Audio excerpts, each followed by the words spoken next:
Well, good evening, everyone, and welcome to the Mystic Halloween Connected Circle live show and dance party. Yeah, amazing. Second season, first show. Thanks to everyone for coming. You're probably thinking, that is a long title for an event. And what is craftsight anyway? Well, craftsight is a word that I made up in the human language, and it stands for people who use their insight to craft experiences and referrals and services for others. And that's why we're having a talent show of experts. And tonight we're focused on magic and mysticism. All right? And it's a great time because it's Halloween, don't you think? I think so.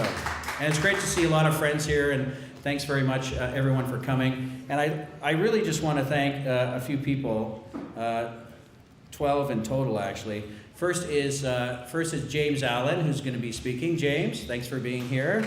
Karen Eddy, Alana Ivana, and Tracy Clark. All experts are speaking tonight. I know, you're in the house. Then we have DJ Rich Links. Thanks very much for being here, Rich. And DJ Goody's going to be here. She's still coming down from up north. And then Danielle Fernandez and her team are here from Banter Media. So Danielle, thank you very much for filming tonight. And our house photographer is Ray Allen, and he's here, and his cards are out and about, and he's just fabulous, so get your picture taken. And Melanie Rousseau of the Assure Boutique, greeting. Pussycat at the front. Thank you, Melanie. Megan Monroe will be here later from the Pinup Playground. And Amit and Afreen from Mazo. So thanks very much for the hosts and the venue of Mazo. It's great, isn't it? It's a new venue. It's all updated. And the last person to thank is Terry Fox. And the reason I'm thanking him is because I've had 12 people or 14 people in my family in the last 3 generations that have had cancer. And 10 have passed away, and 2 are surviving, and 2 have passed from other causes. And they were with me and my family longer because of Terry Fox. And that's why we honor him tonight and raising money to find a cure for all cancers. And it's now over 36 years since he began, and we've raised, the Terry Fox Foundation, over $750 million, which is amazing, and we've actually helped improve life expectancy. But it's not finished. We still have to keep going. And myself and Melanie, we're shaving our heads. We're trying to raise money tonight in a 50-50 draw. And once we raise enough money, we're going to shave our heads, but not tonight. Tonight, we're just going to raise money. We're almost at $10,000 combined total, though, which is almost just great, right? We're at about $9,200, so we want to bring it up tonight, and we're going to keep going until we raise the big number. Our goal is $50,000, actually, all right? So that's where we're heading, and we're going to make it in the next 5 months, okay? So if you can contribute to that, that would be great tonight. But there will be a 50-50 draw, and Melanie, do you want to just bring some tickets up for a minute, Melanie? And let's explain how that works.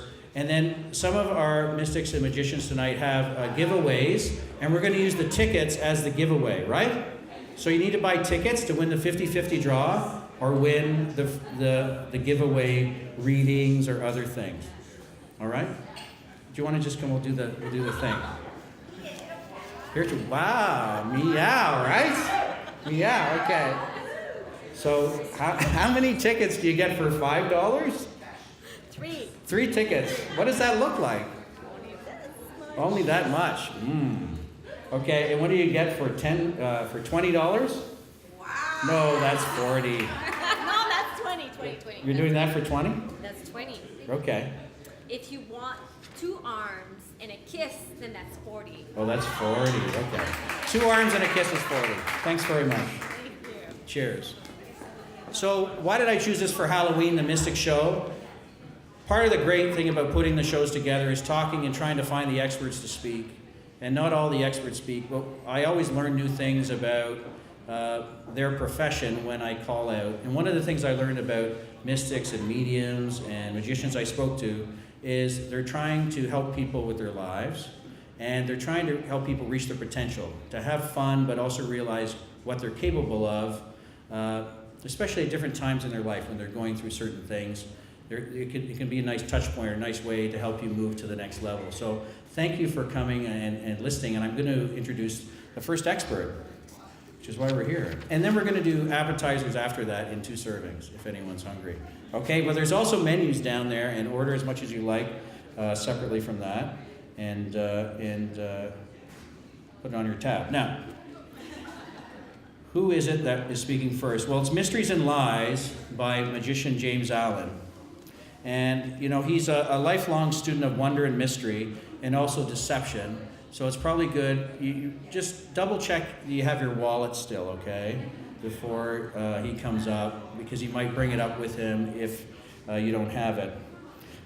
His new show called Magic and Martini has been sold out in downtown Toronto for the past 5 weeks. And please join me in welcoming James to the stage. Welcome.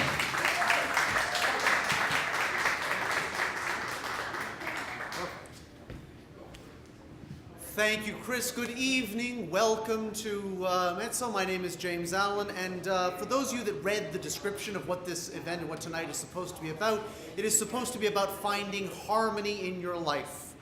I don't do that. My passion is making people uncomfortable. I am the kind of person that will leave you lying awake in bed at 3 o'clock in the morning, staring at the ceiling, wondering where the hell that wine bottle came from. So, so for the next several minutes, if I stretch the truth, hide things up my sleeves, or try and cheat you out of your money, I'm only doing my job. You cannot hold it against me. Now, I do need to find someone to make uncomfortable. The idea is that we pick on someone who is sort of further to the back, hiding in the corner where they thought they were safe. Let me see. Oh, this is going to be horribly unkind, and his date is going to hate me for this. The gentleman in the back corner, in the gray sweater, the one that everyone is turning around to stare at, the one who still hasn't realized we're talking about him. Screw that, this isn't working. Clearly, I'm not particularly interesting. The gentleman in the purple, second row, the one clenching his jaw, desperately praying I was talking to someone else. What is your name? Todor, would you join me, please? They will give you a tremendous round of applause, and you can make yourselves comfortable. It's fantastic. It still hasn't even registered with them that there's a show going on. This is great. So please have a seat. Welcome. This is your first time here, I understand? Thank you, James. Yes. Excellent. And it's Todor, yes? Yes, Todor. I have to ask you a very personal question. Are you familiar with playing cards? Somewhat. Those little paper things you would use to play solitaire if you didn't have an iPhone. Yes. Excellent. I will give you this entire pack of cards, hold them in your hands, and I will stand at a distance from you. Can you spread them out so the faces are towards you, so you see lots of different cards, and I can't? Correct. That means holding them up just a tiny bit higher, because I will cheat given the chance. They are all different. Yes. Not all the 7 of spades. Right. Good. I want you to look through. I want you to take out one card that you like that suits your, personal fancy. Okay. I don't actually know what these words mean. I just like saying them. You have one you like? Excellent. I'll take the rest. Now on your card, in very large letters, I would like you to sign your name. And below that, print your email address. No, don't misunderstand me. We sell it to the people who make spam. There is a Nigerian prince that cannot wait to meet him. And also a very attractive young girl from Russia who thinks that you would make the perfect husband. Have to cover your bases. Did you actually write your email address? Intelligent man. Keep that one. Yeah? I will take the card. Sorry, if they want to see, they can. And I am going to be honest. We are not going to find your card. Well, if we got bored enough, we could look through and find one that has blue marker on it. Instead, do you consider yourself an honest man? Yes. Excellent. Would you hold this for me, please? Do you believe honestly that I could have known in advance, before tonight, before we met, the name of the card you would choose to take out? No. Is this possible? That before I came here, before I got on the CTC, I took a card out from a different pack, placed it inside my wallet, somehow against all probability that card would also be the 6 of hearts. Is this possible? No is the right answer. No, you have to think about this. If I could predict the future, I would not be here doing card tricks. So it has to be something else, like the one that has his name on it.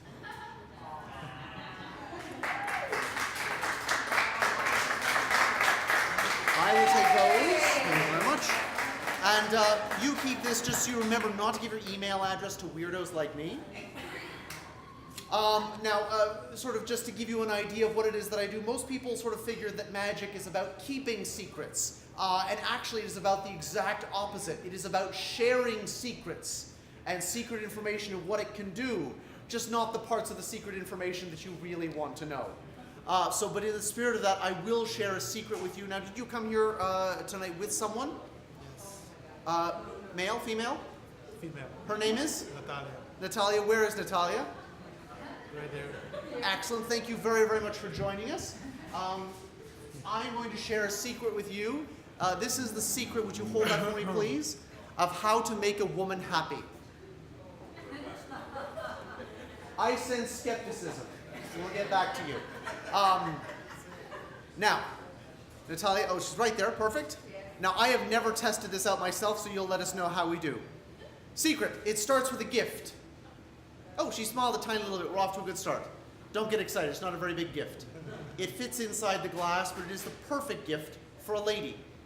It's exotic, it comes from a foreign country, shiny, ooh, pretty to look at. It makes a lovely sound. It's the sound of money. It's the best you're getting out of me tonight. Now, most of you know, or if you don't know, you're going to find out soon enough. If you're going to get a gift for a woman, one is never enough. If you're going to get a gift for a woman, actually, two is never enough.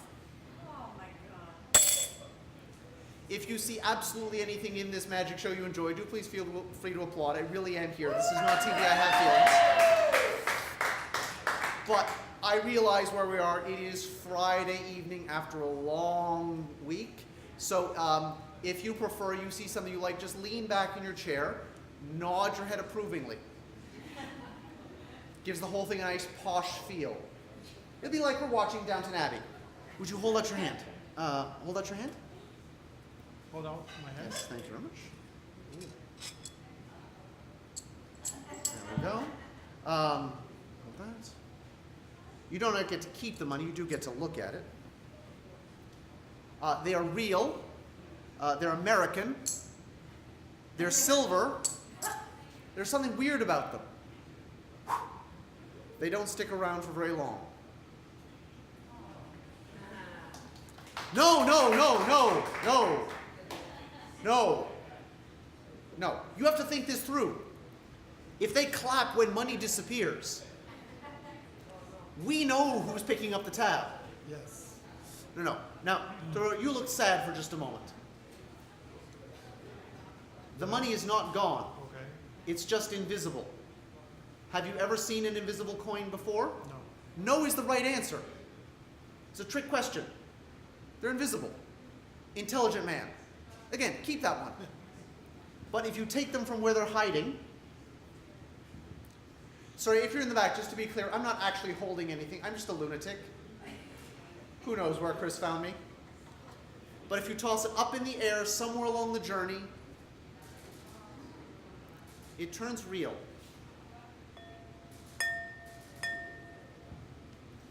They float.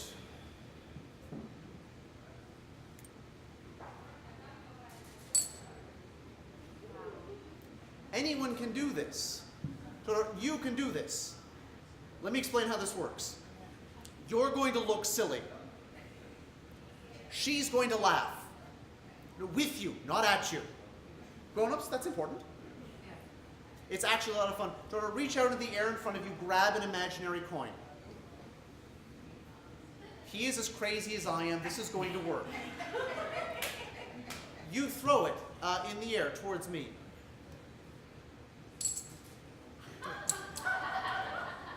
I heard that. You sound like you thought this wasn't going to work. Of course it was going to work. This is my show. I make up the rules. Oh yeah, I promise you, you were going to be up at 3 a.m. wondering where the wine bottle came from. Oh my God.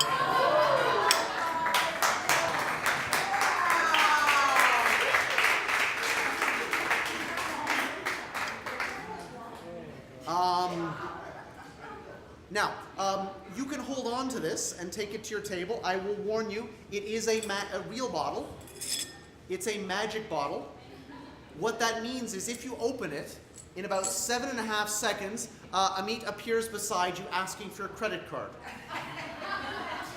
No. That is the best trick of the night. If you think anything that I do is impressive, you have to see him. He is like a ninja. Come to think of it, thank you to everyone who's looking after us behind the bar. Much appreciated. Thank you.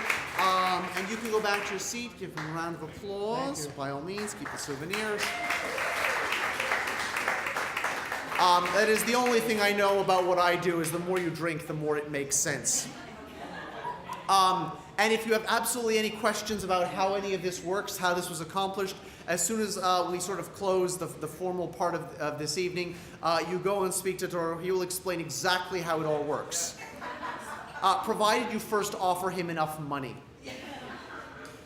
Thank you very much. My name is James Allen. I give you back Chris. Will you stick around for some questions? Oh, sure. Okay, well, thank you, James. We're going to ask a few questions. Do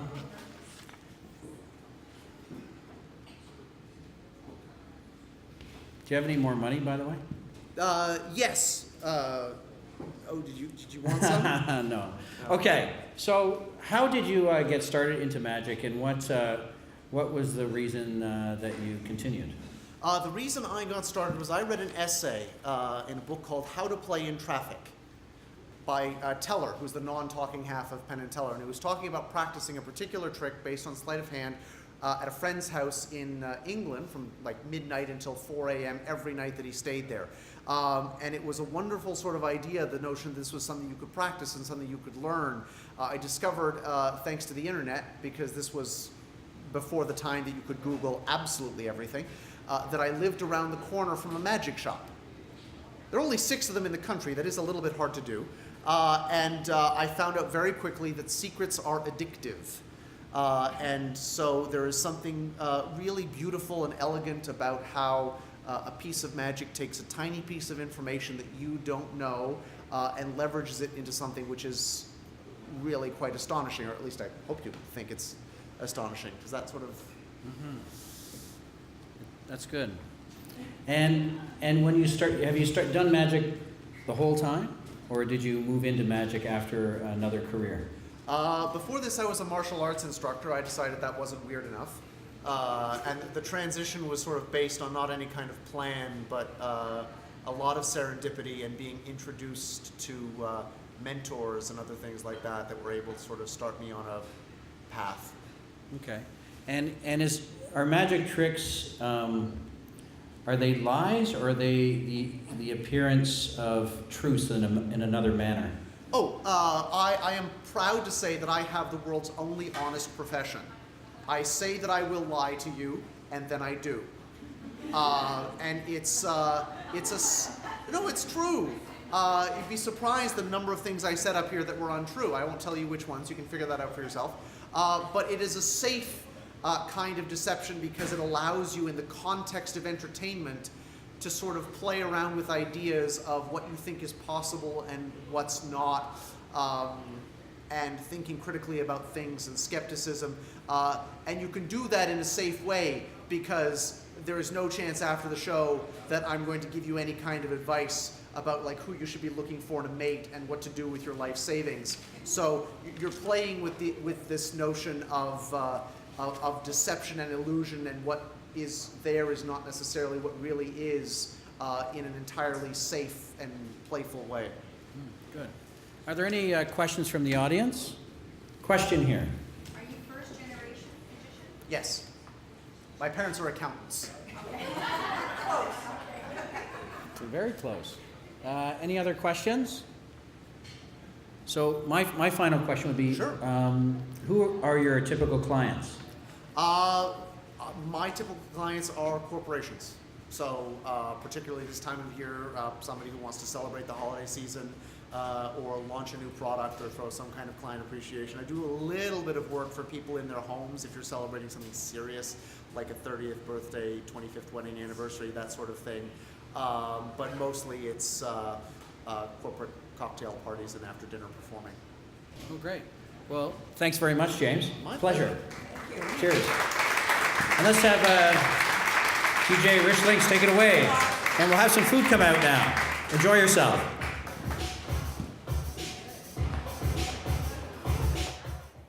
Welcome back, everyone, to the Mystic Halloween show and dance party. How you doing out there?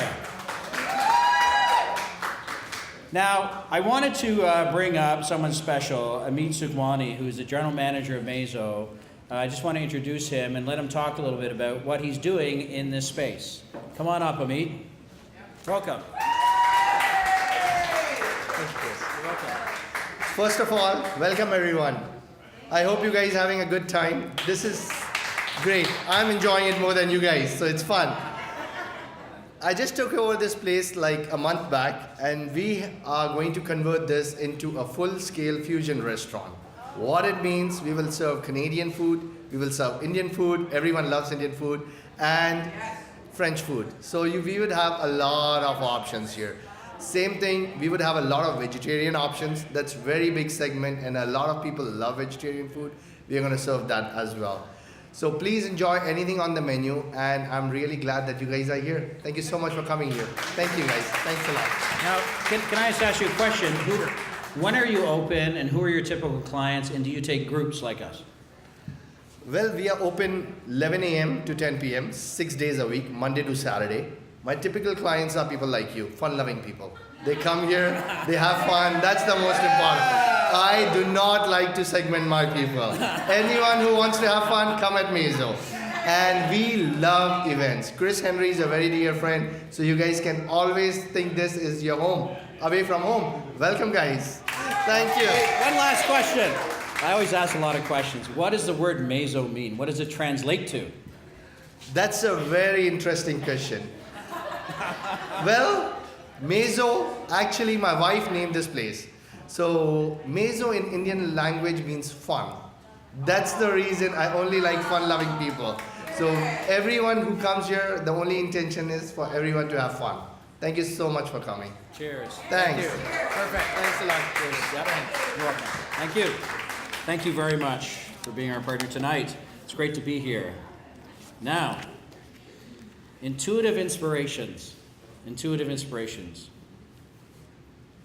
I spent actually a bunch of time with Karen Eddy, and she's a special person, and she really makes a difference to a lot of people.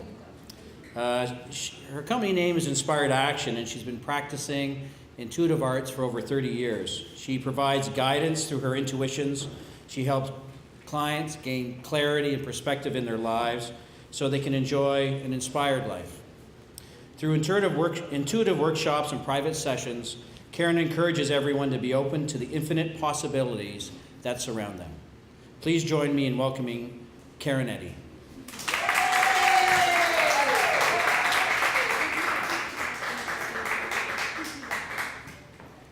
Hello, everyone. Thank you, Chris.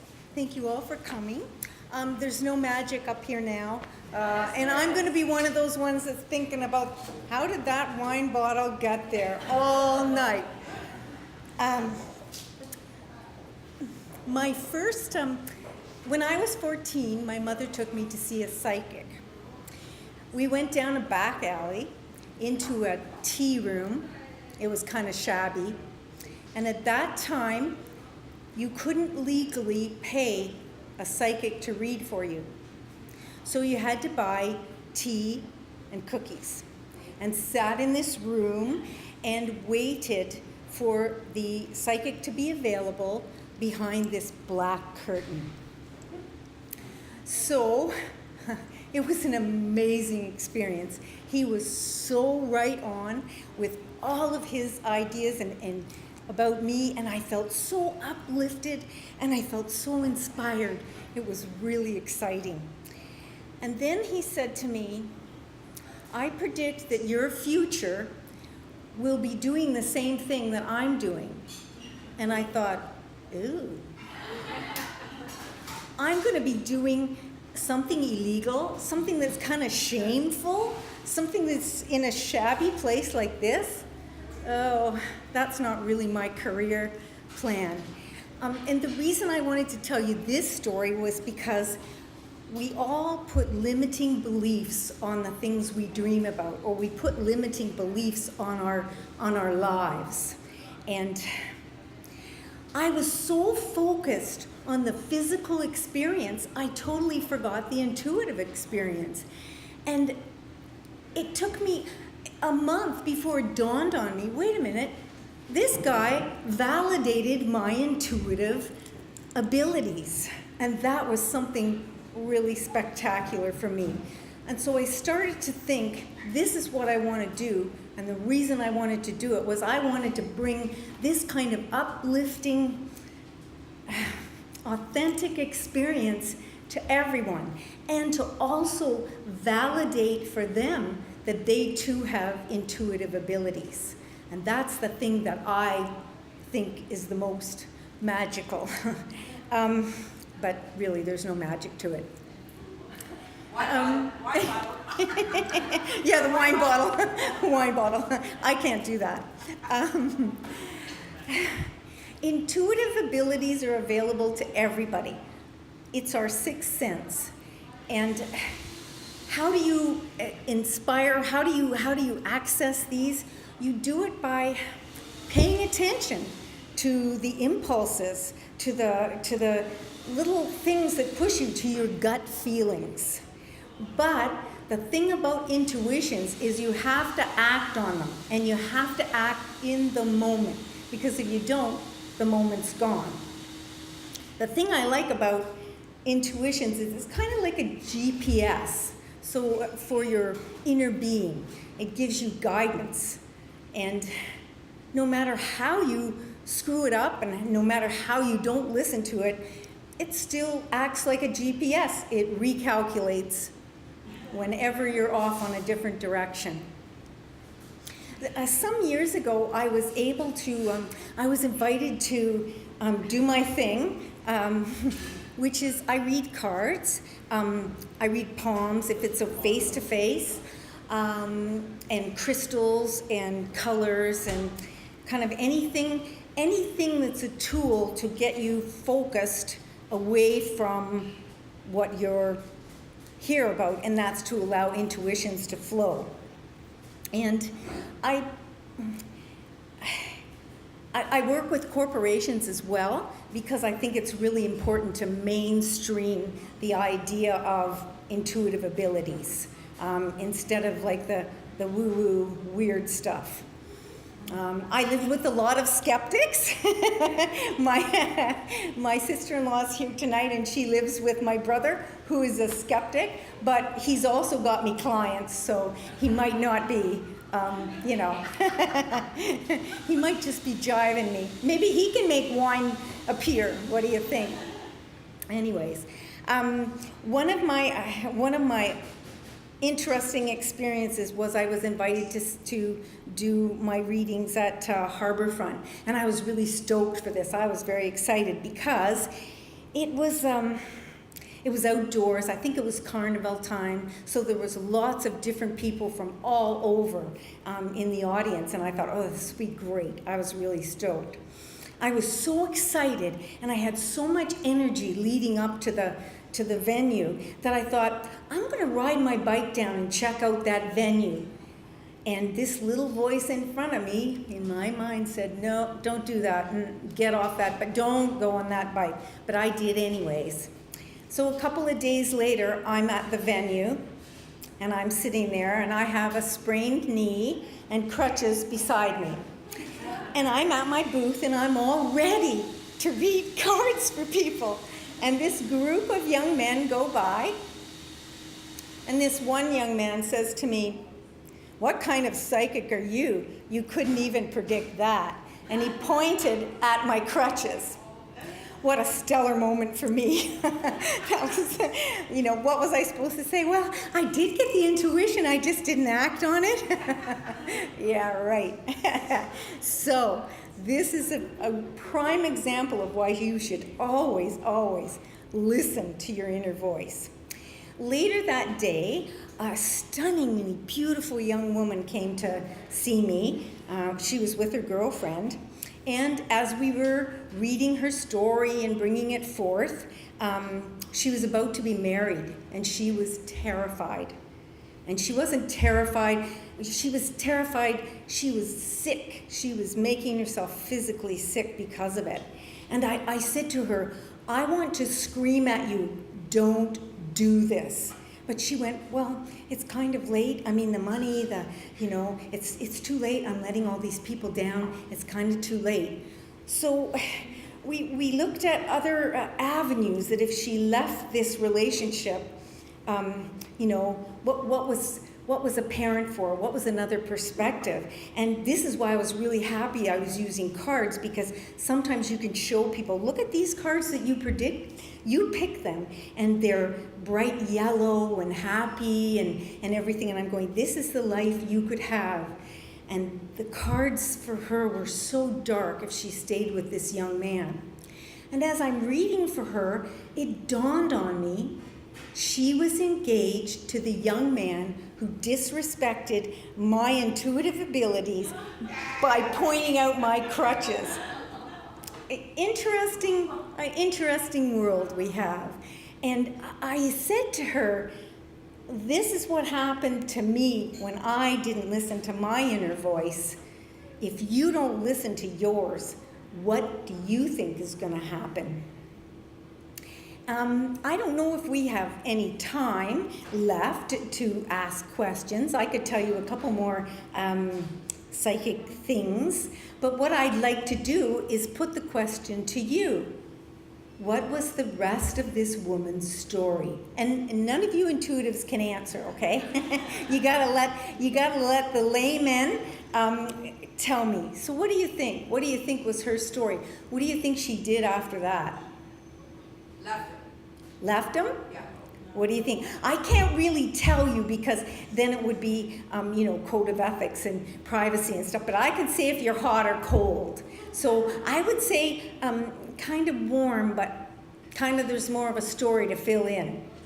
She's in between. She's in between?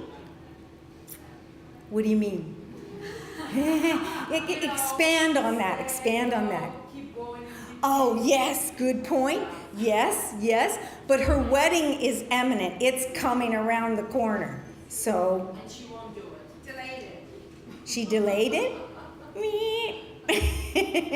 What do you think, guys? Come on. He had a motorcycle accident. We could only hope. Because he was not a nice guy. Okay, anybody else? Fell off his bicycle. He fell off his bicycle, yeah. Now that would be... Well, now let's see. Maybe I can get the magician to help me with that. Can you make people fall off their bicycles? Okay. I don't know if I could find him by now. Anyways, anybody else? No? Okay. She ended up marrying him, but it didn't work very long, and and now I think she's a lawyer with domestic abuse advocacy. Anyways. Okay. Thank you, everybody. Thank you very much, Karen. Yeah. So let me ask how this started, this intuitive ability. Where did it first become apparent to you? Well, when I was about 8, I was getting a lot of visions and different sort of things happening to me that nobody in my family could explain.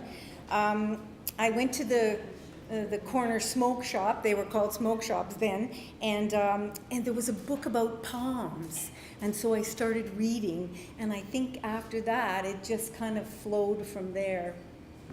Okay, good.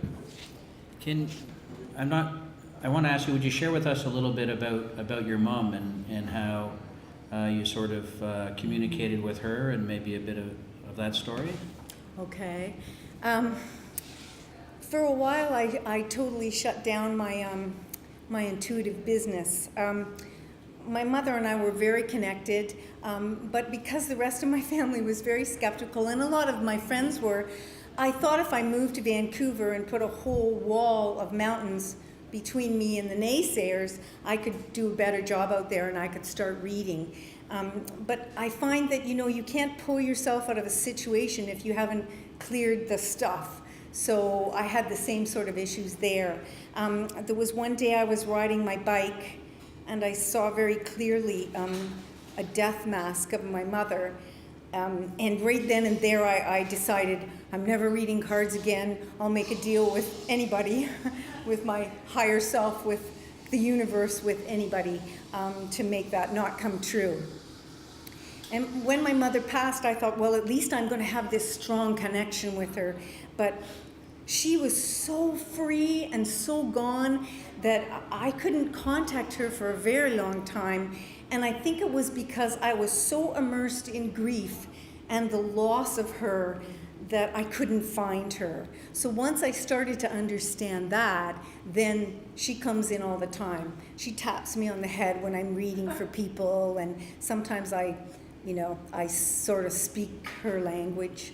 Did that answer your question? It did.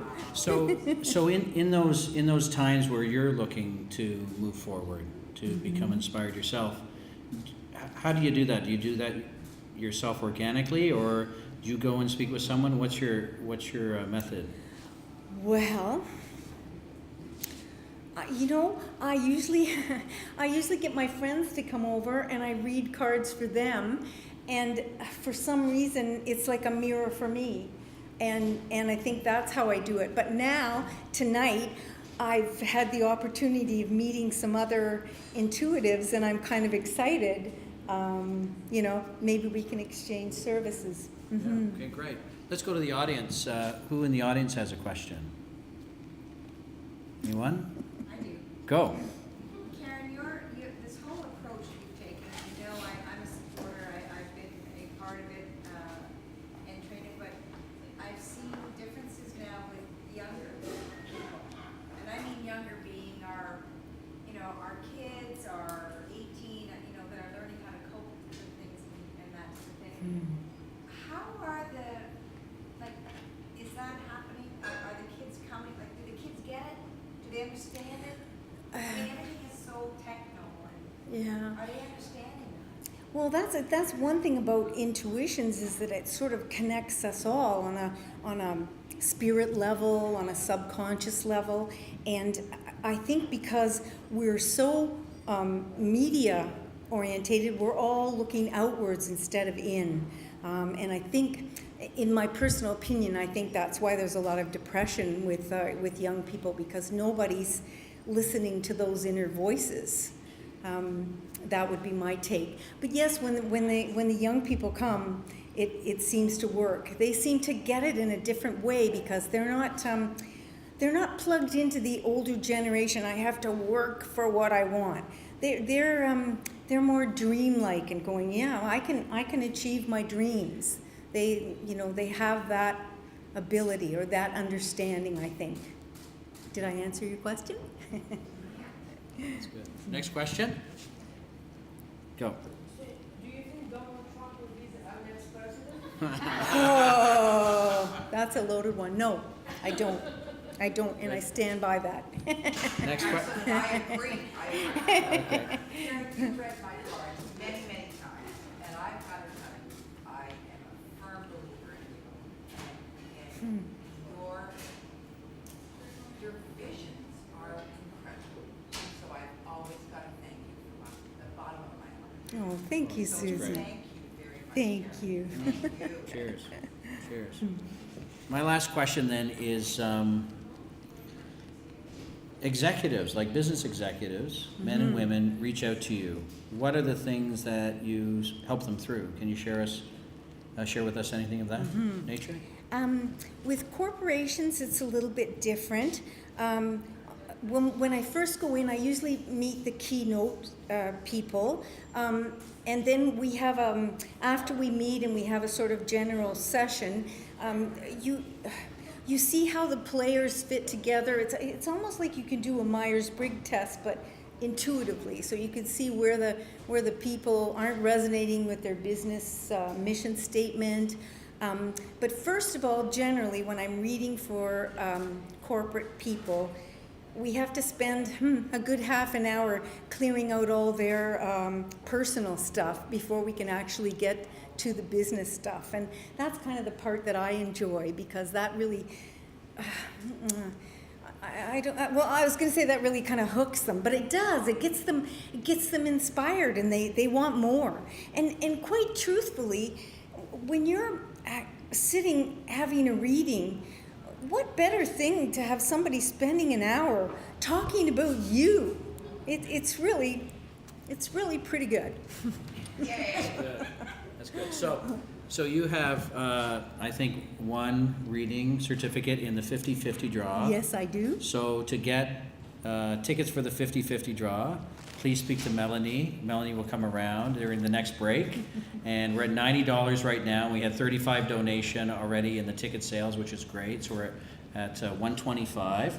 And we'll pick from the same pool the reading from you. All right? Well, thank you very much. Great. Thank you so much, everybody.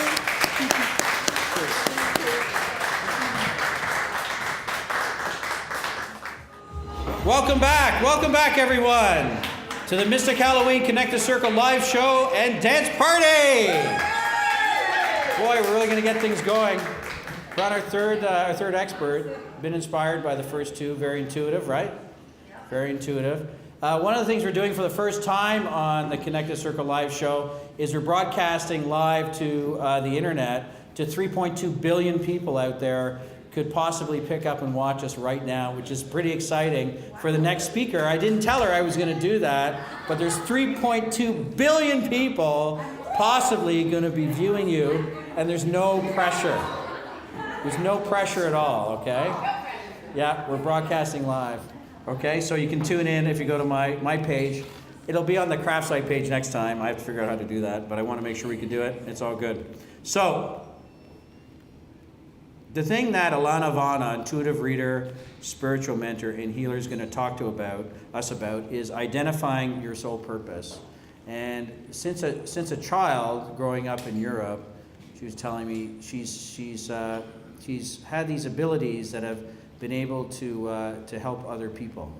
And we're really fortunate to have her with us here tonight. So please join me in welcoming Alana Vana.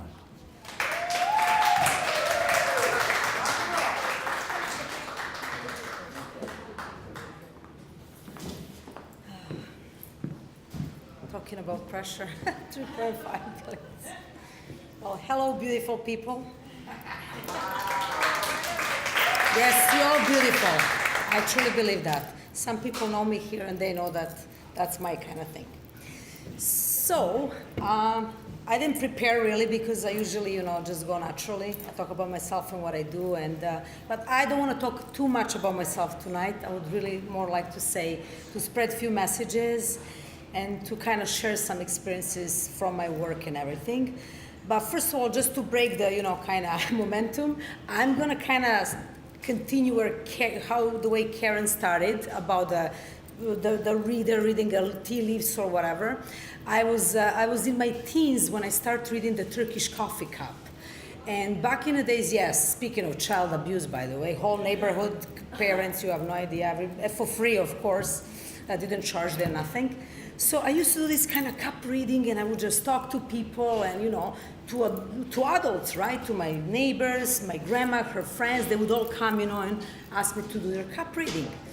But I wasn't really connected to the reading. It's not like I had really visions or I was talking to my great-grandmother or something. It would just flow.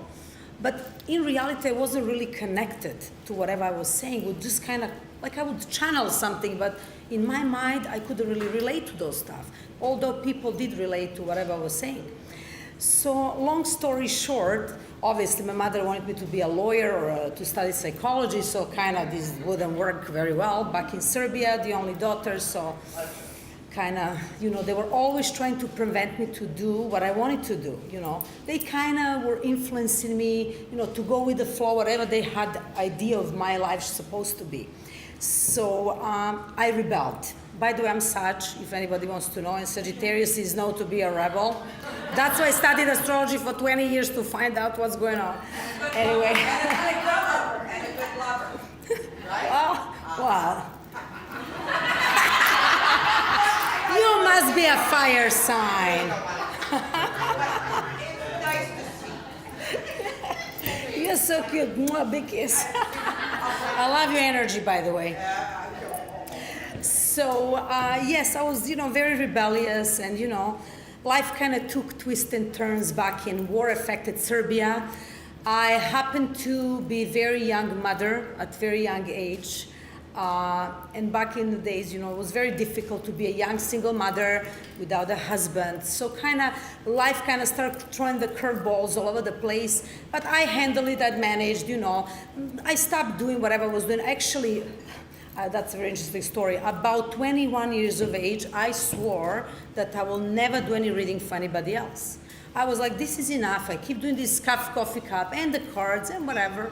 It was ridiculous. I was like, I want to do something different for myself, right? So I totally disconnected myself from readings, predicting future, doing the little cup readings and so on and so forth. And again, I did not charge at all. Nobody ever paid me. That was all free work.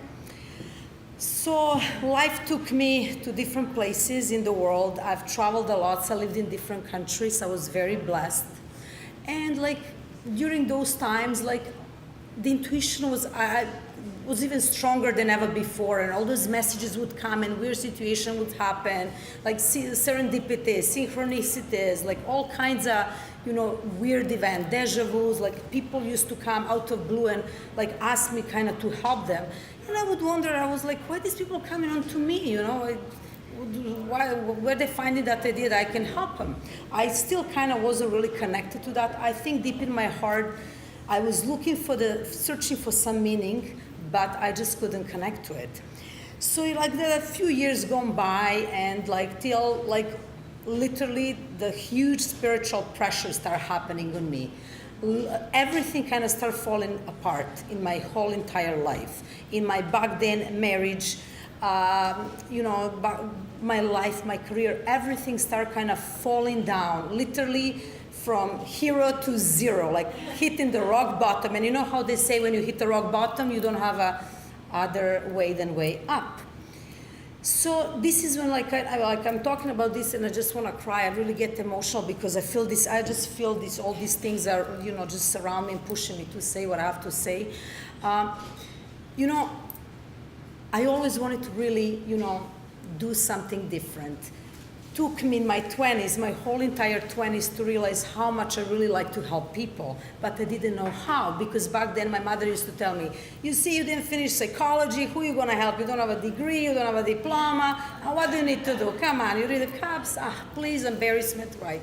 Typical Serbian mentality, okay? All mentality. Yes. Well, again, people that know me, they know how much I'm against those I call it shallow talks, whatever. So basically then everything started going into whirlwind. I've decided, to launch my business. I said, okay, I'm going to start doing readings for people. And because I happened to study astrology for many years professionally, amongst the other things, I said, okay, I'm going to start with astrology first. I don't want to do any cup reading, cards reading. No. I'm just going to be an astrologer. So that's how it all started. But this is when everything started going haywire, creepy. Each time I would do astrology chart for people, the thing would come. And and even my colleagues back in the days, because we used to do lots of workshops and, study groups and whatnot. And my teacher used to always say, my friends, well, where are you coming up with this stuff? There is nothing in the chart like that.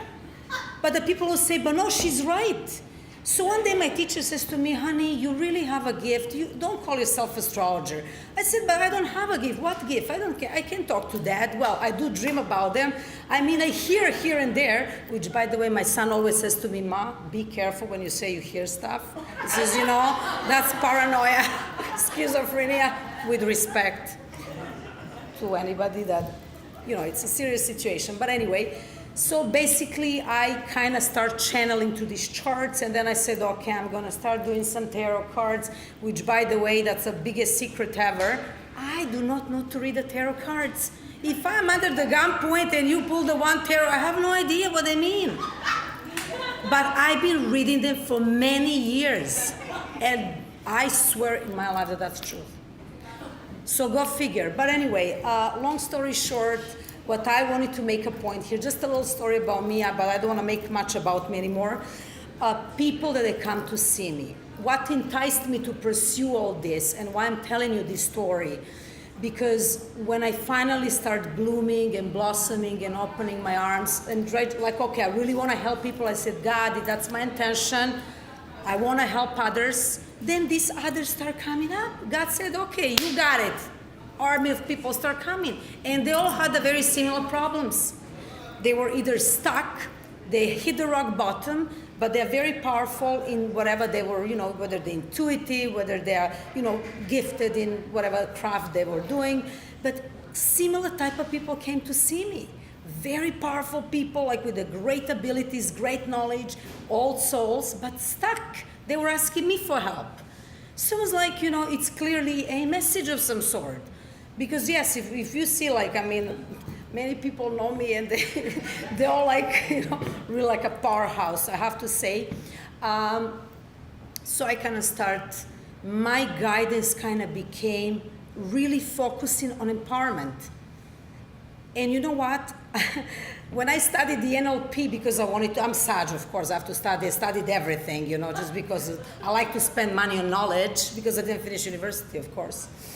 So one of my teachers in NLP said to me, Elena, you're the best reframer ever. You can reframe anybody's mind. I said, honey, it's not me, it's just the message I get about people. I said, don't get, disillusioned, it's just the guidance. So lately I've been doing a lot of thing called Theta healing. I'm sure some of you are familiar with this. What I love about Theta healing, and that's kind of a little passion of mine, I would love to start teaching people how to heal themselves. And what I mean by healing themselves, not only physically, but focus on emotional, spiritual, and also help them open those intuitive channels. Because as beautiful Karen said 20 minutes ago, we are all born intuitive, and that's a holy truth. Everybody that I know that come to see me has an ability of some sort. They either get spirits talk to them through their dreams, either is a clairsentient thing, or clairaudient, clairvoyant, just intuitive, gut feeling, the way they say. So yes, that's kind of something that I think that this world should be more open to it. And I'm a big protagonist to help other people be themselves who they are, because once upon a time, it took me many years to become who I am today, to live freely and openly, and not to care what people think. So I'm one of those people, and if you come to see me, this is like a big thing. Don't come to me if you worry what people are gonna think. Don't show up. Anyway, so yes, today I kind of really focus and specialize on that. So basically when people come over, is just, when they come for these readings and stuff, they usually come with something and turns up into something totally else. I always told them, maybe you came with a list of questions, but let's see what your true soul message is. And this is as well, through Theta healings, I start now connected, like lately, something very interesting, to people that they pass on, to their loved ones. They start showing up, which I cannot normally connect to them. Again, I'm not a medium, just to make sure. But through Theta healing, the messages became more vivid and more kind of clear. So I find this really rewarding for the people that I'm doing reading with. But the most important thing for me, what I stand for, my biggest belief is faith. First of all, backtrack, gratitude. You don't have a gratitude, nothing gonna happen for you in this lifetime. It might happen, but the return on investment is gonna be poor. Trust me, you're gonna go bankrupt. You're gonna go bankrupt, people. Trust me. You have to live your truth. As long that truth doesn't hurt other person, obviously you don't undermine another person for you to look wonderful. So live in your truth for your highest good, connected to your highest consciousness and the best for yourself. And faith, I believe in God, and I believe in energy and goodness, and I feel very blessed because, you know, I was able to rebuild my life from that zero to some kind of spiritual hero, not real, but you know, just to be modest.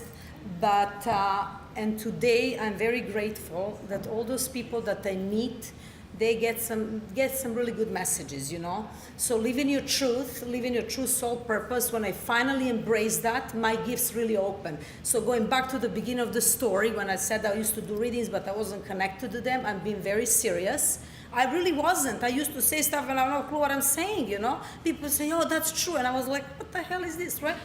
I wasn't connected to my higher purpose. So it took me years, and the moment I stood up for myself, I decided to rebuild my life, I stopped listening to other people, and I said, okay, God, I'm ready. You know, just to sum up all this, how many of you seen movie Bruce Almighty? Okay. You remember the part in the movie when he's a God and now he wants to be God? Then he wakes up in the morning, 20 million emails. God help me, God help me. Okay, this is me after I said, God, I'm ready. I finally want to help people. I want to be there. That's how it started happening for me. Thank you. Let's ask some questions. Who has a question in the audience? Can I ask again about your youth? Go. Are the young people that are involved, like will young people come to you? Like how are you, because I feel there's a huge area there. Are you getting any of the young people? Kind of, not really. Young, what do you mean by young? What age What age brackets? At that 18 to, Yes. 18 Yes. 25. Yes, a lot. Pressure of university. Last few years. That's what they need. I think they just need to hear it, you know, from someone such as yourself or from Karen, or to go with your inner gut, because all we hear about is you gotta go to university, you gotta do this, but some have such great other gifts that they don't know. They've just been between technology, between all those things. Well, definitely there is lots of peer pressure out there. Kids don't know what to do, what is like wrong, what is right. As well, listening lots to media, you know, to their parents. Everybody's entitled to their own opinion. Depends demographic, where they belong to, what kind of cultural background I meant. You know, when you sum up all those, of course, I think they're in big predicament. But I have to say that the young people nowadays are way advanced and smarter than I think my generation was with respect to anyone else. Why? Because actually, lots of them are spiritual. They know what intuition is. They know about God. They feel that, you know, they can choose for themselves. The whole point of me talking tonight was, you know, even though I was a little bit, don't mind me, I'm not a really public speaker, but I'm speaking from my heart. The whole point is that we gotta embrace who we truly are and to follow that. Because if we refuse that, believe me, and you have a purpose in life, oh, trust me, God will find a way to summon you back. So you better don't resist, you just live your truth. Thank you. I know many of us are wondering what was your first job? Reading the Turkish coffee cup. Lost it for free, sorry. My very first job. Yes. Okay, well, my grandmother actually had a business and she used to travel and dealing with clothing and materials and stuff like that back in Serbia. So I was working with her. I was like her assistant. Good. Buying clothes, spending money, that's it. And was anyone else in your family have gifts as yourself? Yes, my grandmother's sister, she had a real gift. She was really gifted. Well, my mother is a very intuitive woman, you know, and her late mother as well. But as I said, you know, the true gift, I can call it a gift, was the moment when I was able to guide and help another person, because till then it was just an idle gift. Remember, if you have a gift and you don't use it, it's an idle gift. Good. I guess no guys have gifts, eh? Oh, tons. Do any of us have gifts? Oh my God. I'm just thinking, like, I guess you're going to be magicians, right? Do you know that 40% of my clients are male? 40%? 40%. But are they absolutely. intuitive? Very much. Okay. Very much. Okay, I'll consider Oh yeah. it. Okay. Give you guys, maybe you're not intuitive, but others So, are. so let me ask you a harder question. Hi, 3.2 billion people on Facebook right now. Like my question is, you know that agency in the United States called NASA recently came out and said that the whole astrology chart is incorrect and everybody is a different sign and you have to relearn everything, and then you think, all those readings I had, was I a Scorpio? You know, like, what do you think about that? Like, what's the word? I have a perfect answer to the question. Do you have an answer? Yes. Do you want to give it? Absolutely.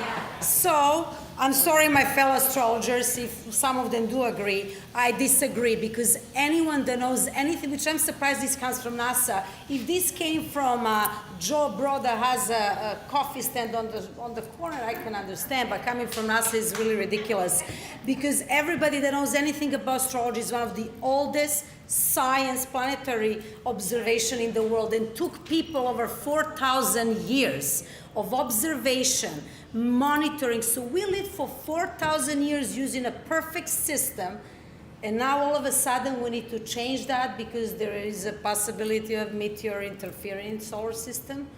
That doesn't make any sense, which means they're gonna take them another 3,000 years to redo all that, so nothing to worry about. Good answer. They should believe in God more, because God did create those planets.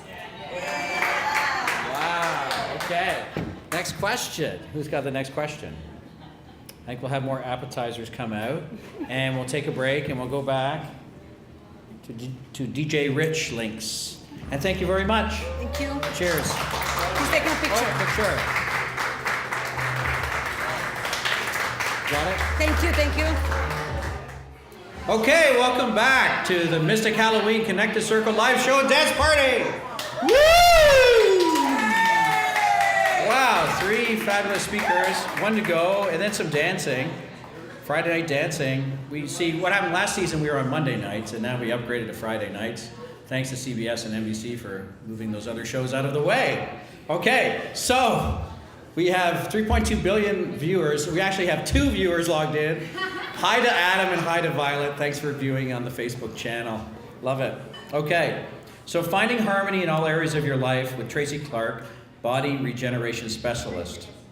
Tracy Clark is the #1 body regeneration specialist in Canada. She views your body as a computer by looking at it through the eyes of spirituality, ministry, and science. She's able to unlock the hindrances that hold your system locked up to create change and restorations in the areas of health, finances, relationships, self, and career. Please join me in welcoming Tracy Clark. Cheers.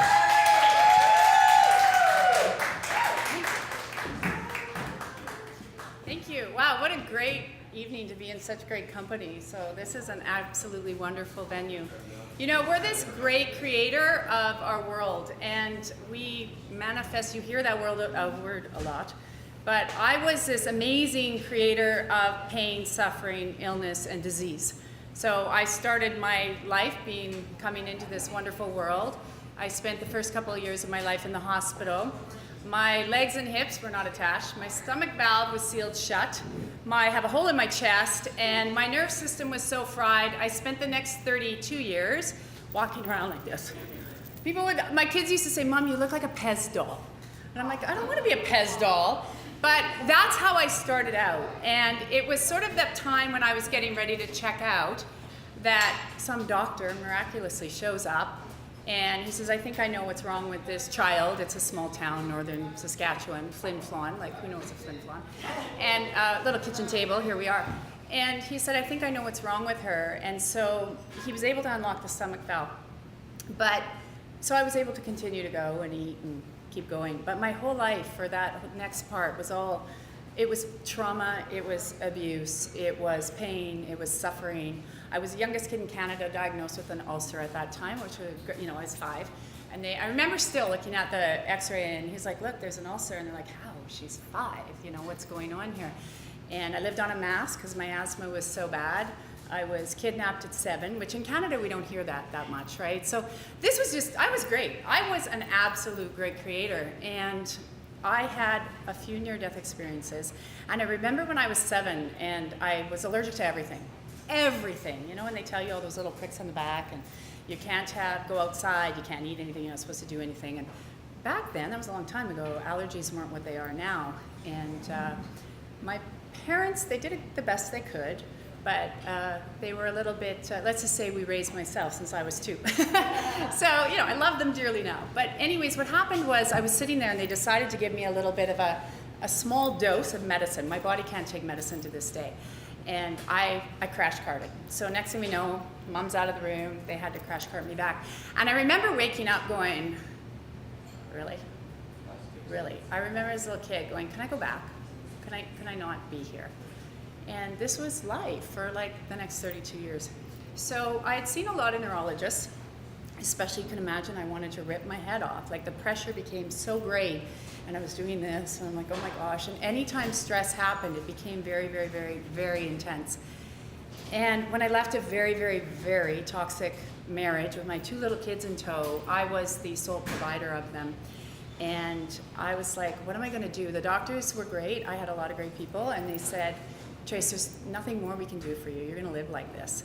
I'm like, I can't live like this. And I'm like, I'm not going to live much longer like this. My body was failing. Everything was shutting down. And I thought, what am I going to do? I call this my come to Jesus moment because I'm like looking here going, by this time I had turned away from anything spiritual. And I kind of knew there was stuff out there. But I was so angry because I'm like, how could you go through this much sickness, illness, and disease? And now I'm here with these 2 little kids. I've, you know, given away everything that I've earned to just get out of my marriage and have my children. And it was really that moment then where I looked at my little guys, and I know that's why they came to me at a young age, because without them, I would have left. 100% would have left. And I looked at them and I said, okay, I got to look for anything. So at that time, I started to look at different modalities, meditation. Meditation didn't work for me, it was too slow. A lot of the intuitives here, you'll know, your brains are like, they're just going, right? So to sit there and meditate wasn't my space, so I'm like, that doesn't work. But I was introduced to a woman at the time who did Body Talk, and I got to know Dr. John Valtime, and I did some speaking for him. And as I started to look at the body and learn a little bit that way, my body, I started to go, oh my God, my mother has this pattern, my grandmother, my great-grandmother, sickness, illness, disease, I have all the things they have. And it started to click in.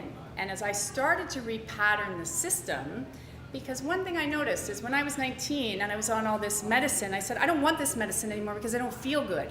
So I started to talk to my body and say, I'm getting rid of it. And slowly everything started to reverse. And I remember I was going to my doctor one time and she said, I don't know what the hell you're doing, but keep doing it. And I'm like, I don't care what you say, I'm going to keep doing it. What I started to realize is that I was this great manifester, and had I not gone through all that trauma, I couldn't do what I do today. So it's been a 16-year process, but what I can say is that as I started to look and I reconnected, I started to look at the spiritual side because I had turned away from God. I was mad.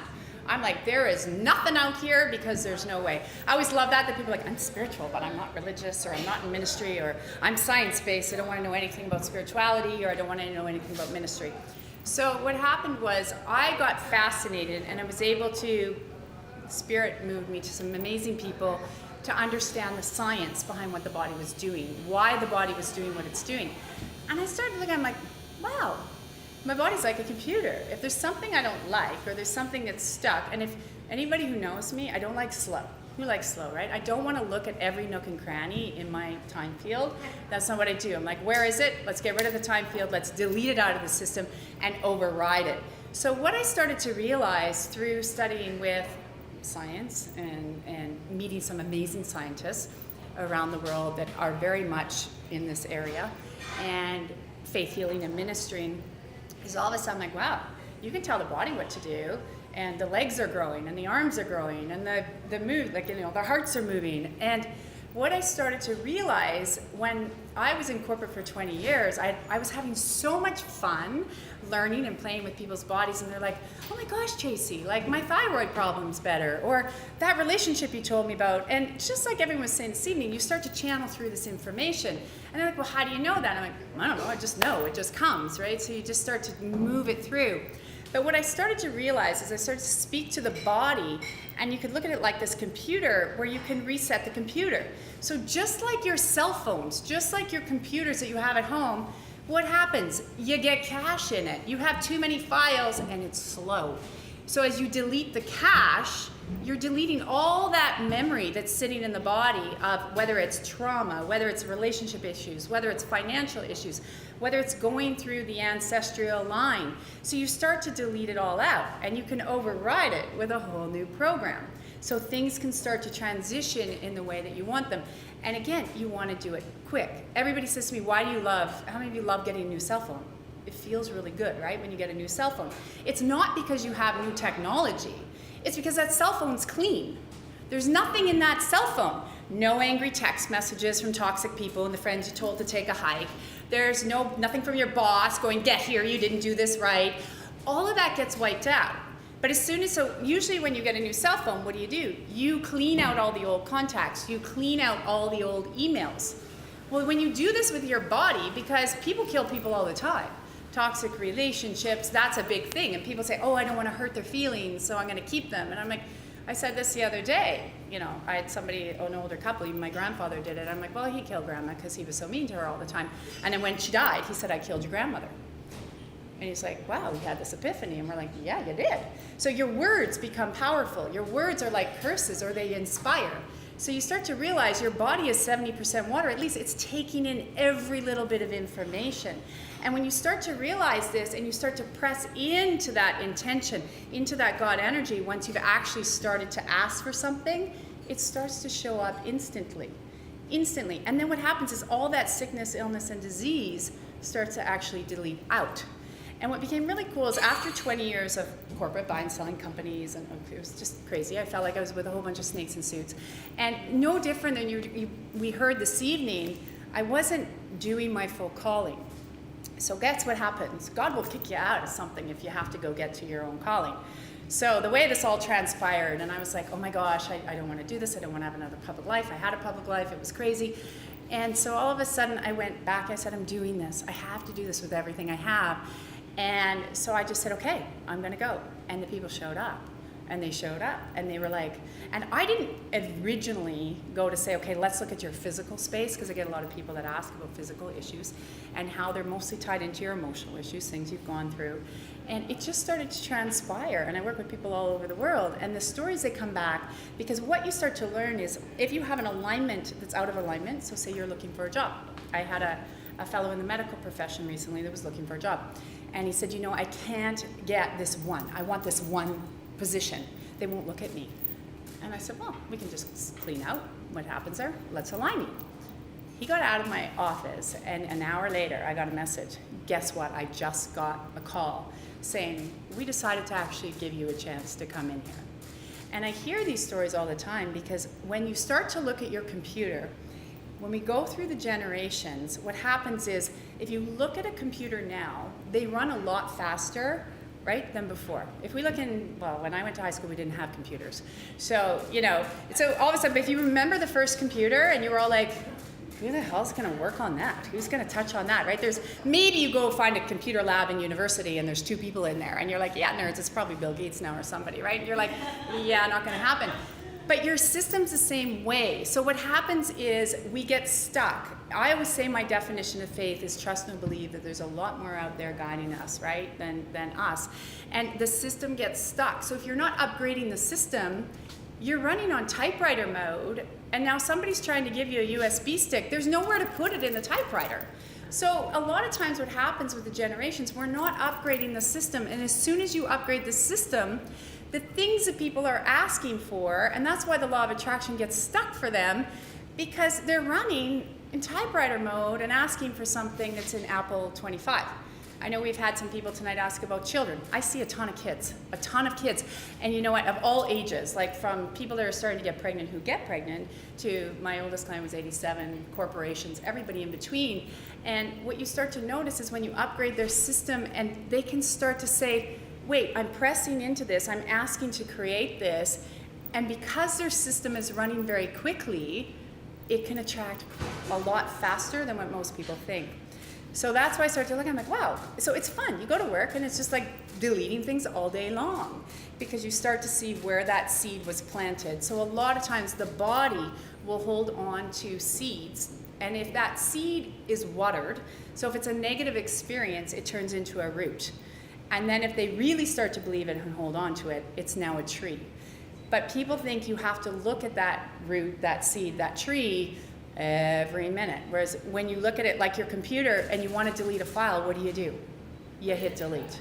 You hit delete, goes in the trash, you empty it. And our bodies are now running that fast that you can actually move that through and delete those whole timelines. And because we don't want to spend all that time looking in the rearview mirror, and everybody seems to say it, you want to move forward. You want that best life that you can create.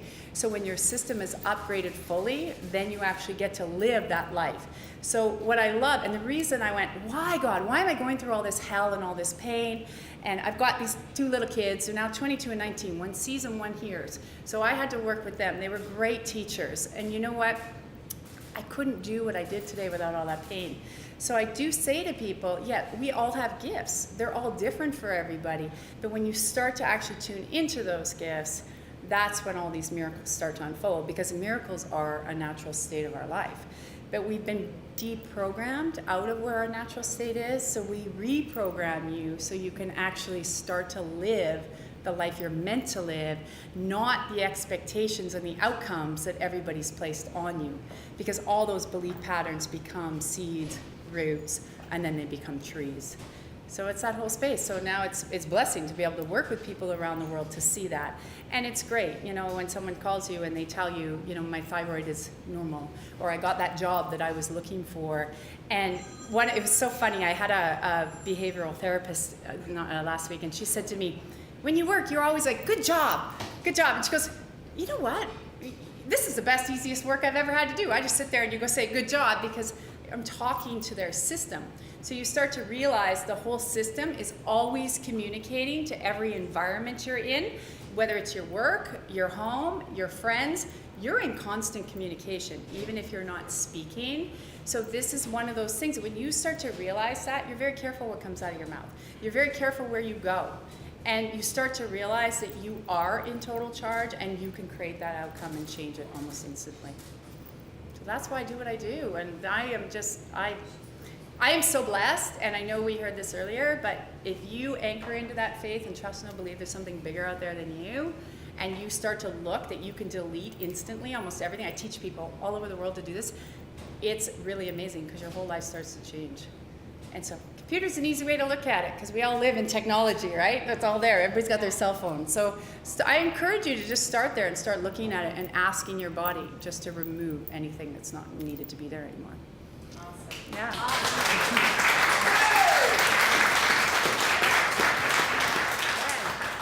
That was great. Thank you.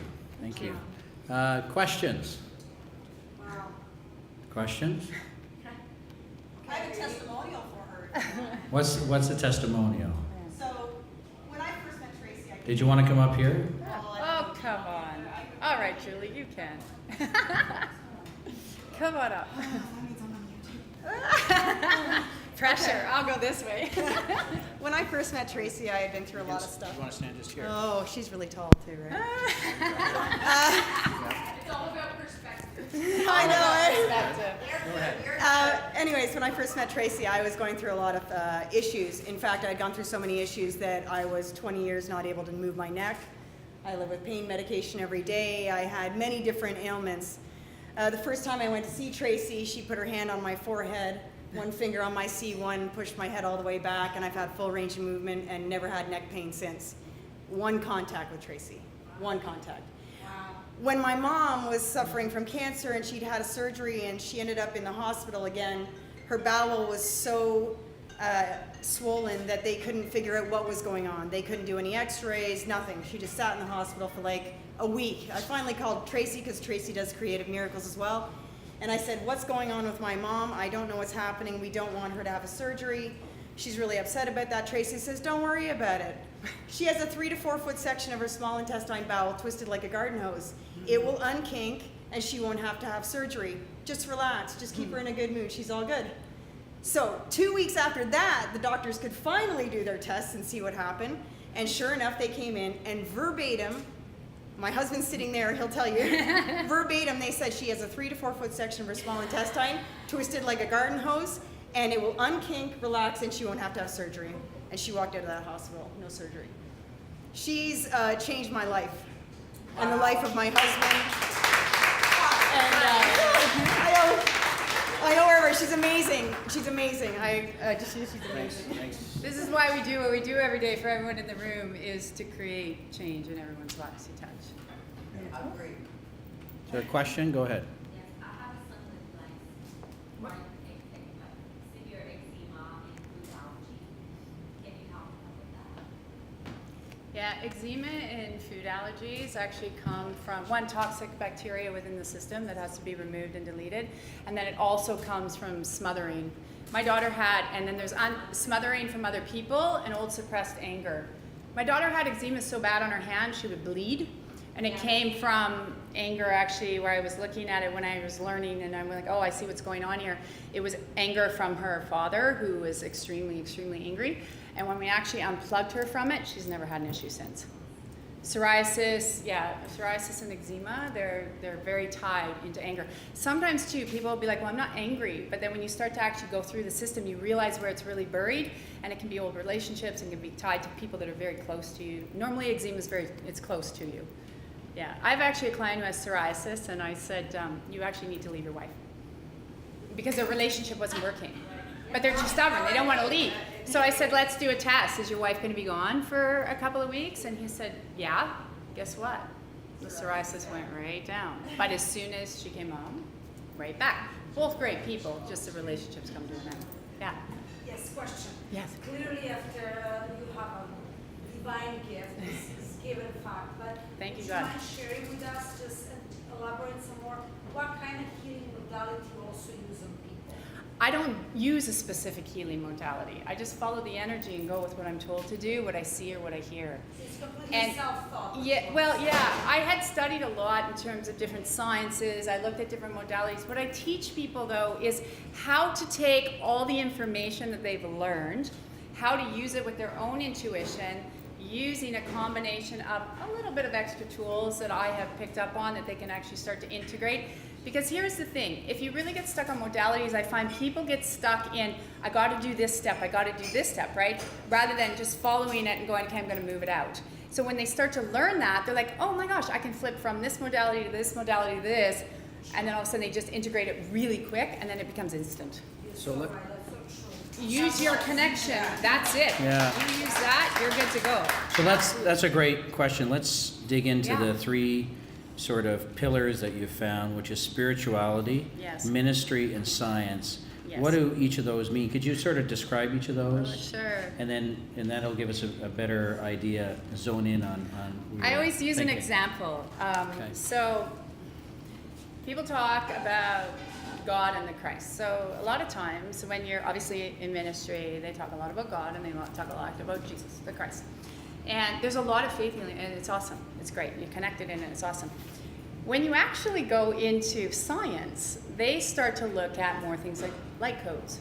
So they describe the God energy more like light codes in the body. When I actually work, I override light codes in the body, the coding information that you've been coded with. So what you started to look at is when I was looking at science, it was like, okay, we have trillions of cells. Where are the frequencies? So I started to follow scientists that have been very well proven, people like Dr. Bruce Lipton, Dr. Emoto, who was able to do a film that they were in. It was lovely to see how they actually move this energy where it's connected. Then when it was in, and then in spirituality, it's so funny, I meet people all the time, they're like, well, I gotta get into the I Am Presence. I said, you know what the I Am Presence is, right? No, it's the I Am Presence, it's an energy. I'm like, that's the Christ energy. They just call it the I Am Presence. And so what happens is with the spirituality, you'll start to see there's a little bit more shift where they start to talk about meditation, or they'll talk about let's swirl the purple light, and that's fine, that does work for some people. But what I find is that if you actually go back to saying, okay, meditation is prayer.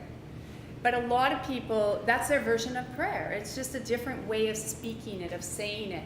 So when you start to decipher the three, it just comes back to what's right for you, because what's right for you might be different than me. So you might say, I'm only going to pray, and I might go, I'm only going to meditate. But we're doing the same thing, right? We're connecting in. So when you're actually on the spiritual space, it's a lot of meditation. It's a lot about colors. It's a lot about, understanding that your thoughts become things, choose the good ones. That's where they spend a lot of time, that heart-centeredness. And in science, you're looking more at cells. How are they interacting with each other? How's your vertebra interacting with your heart? How are all your organs talking to each other? Why are they talking to each other? Where every organ is a memory. Every organ carries some kind of information. I'll sit there quite often with someone, and I did it this morning, and I said, oh my gosh, your whole throat is completely closed. You don't speak to anybody. You pretend you're all powerful, but you're all angry. And she's like, what are you looking at? I was over here, and I said, no, I'm talking to your throat. She's like, okay, because your body tells a story. But then in the ministry, it's really connecting with that faith, trust, knowing, believing that you're pressing into something very different and understanding where those scriptures and how they work. Okay. Yeah. And when you look at a person, do you see that? When you actually look at them, can you sense? Yeah, when I start scanning their system, yeah. He's like, don't scan me. Yeah, when I start scanning and I start connecting into the system, I can right away, I can go, oh my gosh, there's a blockage within the heart. You can start to see where there's heart pain, heartache, or heartbreak that's connecting. You go into the stomach. So there's 3 main areas I say to people look at. Your chest is actually where you breathe in life. So if you want to back that out, think of every ailment that comes up. Asthma, right? You get that bronchitis, you get viruses in your lungs, you can't breathe. That's breathing in life. So areas of life that you can't breathe in will stop here. Areas of your stomach where you're trying to digest life. Now, I had diverticulitis and irritable bowels and ulcers so bad from birth, I couldn't eat. I was like this big. I was so small. And I couldn't process anything. I had pockets like this. I could not process anything. And when I started to connect that, and your reproductive is your flow of life. It's your power zone. It's your business. It's your children. So when you start to connect those, the rest of the body tells a really good story. Okay. Yeah. Amazing. Back to your brain. Okay. Any other questions for the floor? Because I have 1 or 2 more questions. I don't want it over. Okay. All right. Let me think. So you might have gone fast through it. Not everyone heard, but Yeah. it's almost as if you're your best case study, because you started out in a certain way in life, and then many things happened. Yes. Whether it was, people might not have heard. I heard kidnapping, I heard verbal abuse, I heard physical abuse, and probably some other things in there. And what I wanted the audience to really hear is tonight, and it doesn't matter whatever mystic, I wanted you to sort of spend a moment or two about talking about how these blockages that are in your life, and maybe in your life experiences and in your spirit and reflected in your body, how they hold you back from reaching your potential. Because the thing that we're here to talk about, and why I do this, is for us to reach our potential. Yes. So I want people to hear from you what's possible. Yeah. Okay? Thank you. Yeah. Yeah. We do that to people, don't worry. It's quite funny. I have people that come in or it's normal. They come into my office, they start bawling. Why am I bawling? I said, it's the God energy. It's starting to work and move through you. It's what I do. I walk down the street, I'm like, off you go. We hear, there's a lot of, I want to explain this as quickly and as easily and as concise as possible, but sometimes the simplest way is we have light energies and we have dark energies. It's probably a better way. Some people call them probably, transmortal, demonic, parasitical, satanic energies. Some people call them angels, and we're on different sides. When your body goes through traumas, this is some of the biggest things I've learned, even in my own life, and all the thousands of people I've worked with, is that these traumas are to teach you to get through the experience.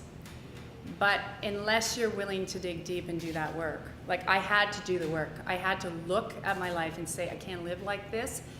What am I going to do? And it was scary as hell some days. And there were days I wanted to give up. Absolute days I wanted to give up. And I just wanted to say, I'm out of here. I'm not doing this anymore. This isn't working. This is crap, whatever. And then I go to the next thing. All of a sudden, these miracles would show up again.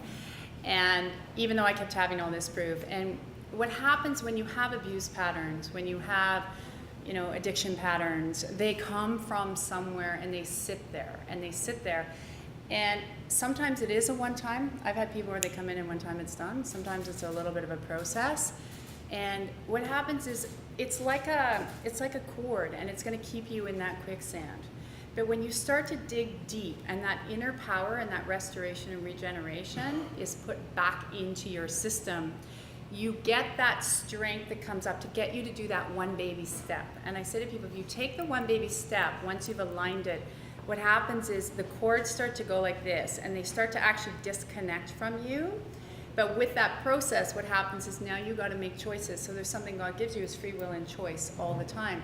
So if you make that choice, then your whole life will start to move, because once the pattern becomes unlocked, I've had a person, and here's a prime example, very abusive situation, and she got to the line, and I said, okay, this is what we need to do to go next. And she, you know, she had her great counselors, everybody, she had a whole team around her.